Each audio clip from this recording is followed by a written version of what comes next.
Il est 8h16 sur Europe 1 et ce matin, Bernard, vous recevez l'économiste Nicolas Bouzou, président du cabinet Asterès. Nicolas Bouzou, bonjour. Bonjour. Merci d'être ici en studio à Europe 1.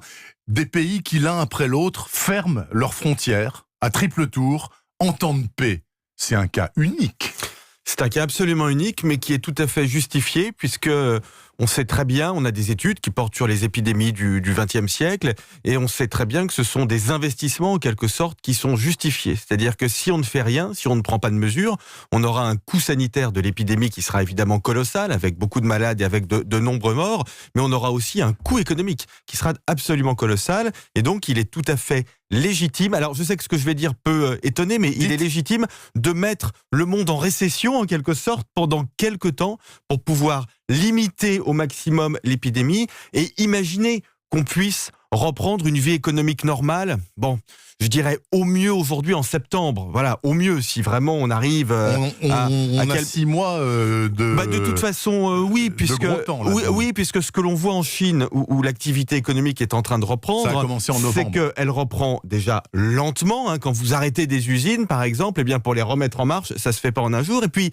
il y a quand même des risques. Là, par exemple, ce qu'on surveille de très près en Chine, c'est le fait que les gens retournent travailler, reprennent les transports. Donc il faut quand même surveiller que l'économie ne reparte, que l'épidémie, pardonnez-moi, ne reparte Absolument. pas avec l'économie. Donc il faut faire très attention à cela. Mais on l'a, la récession, on va pas se mentir. Alors on va peut-être en parler. Il y a des mesures très puissantes qui sont prises en ce moment, mais la récession, on l'aura.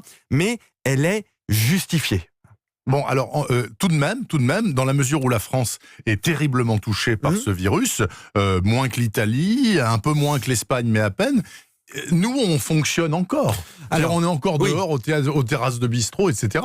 Alors qu'à Milan et Madrid, il n'y a plus personne. Oui, alors ça, très honnêtement, je ne sais pas si dans une semaine, ce qu'on est en train de se dire sera encore vrai. Mais ce qui est clair, c'est que la gestion économique mise en place par l'Italie, par la France, par l'Allemagne, me semble tout à fait excellente. Qu'est-ce qu'on essaie de faire en France ? On essaie de faire deux choses. D'une part, on protège les salariés. Vous avez beaucoup de gens qui ne peuvent plus aller travailler, soit parce qu'il y a moins d'activité économique dans leurs entreprises, soit parce qu'ils doivent garder des enfants à la maison, soit parce qu'ils sont eux-mêmes en quarantaine. Il faut bien répéter que les mesures qui ont été prises... Ils ne perdront pas d'argent. Tous ces gens-là ne perdront pas d'argent. Ils seront indemnisés soit par l'assurance maladie, soit par ce que l'on appelle l'activité partielle, c'est ce qu'on appelait autrefois le chômage technique. Si votre entreprise a de grandes difficultés parce qu'elle a plus de chiffre d'affaires, si vous êtes dans l'événementiel par exemple, ou dans la formation professionnelle, ou je ne sais quoi, ou dans le tourisme, vous ne travaillez pas, mais votre salaire, il est pris, on va dire pour 99% des gens, il sera pris en charge en totalité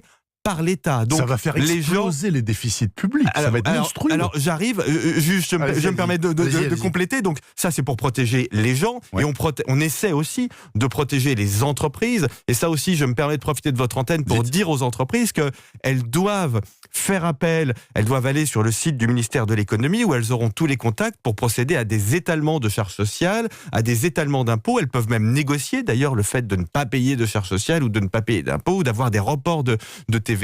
Donc il y a beaucoup de dispositifs qui sont mis en place. La Banque publique d'investissement garantit les prêts de trésorerie. Donc en théorie, les banques doivent continuer de financer les entreprises.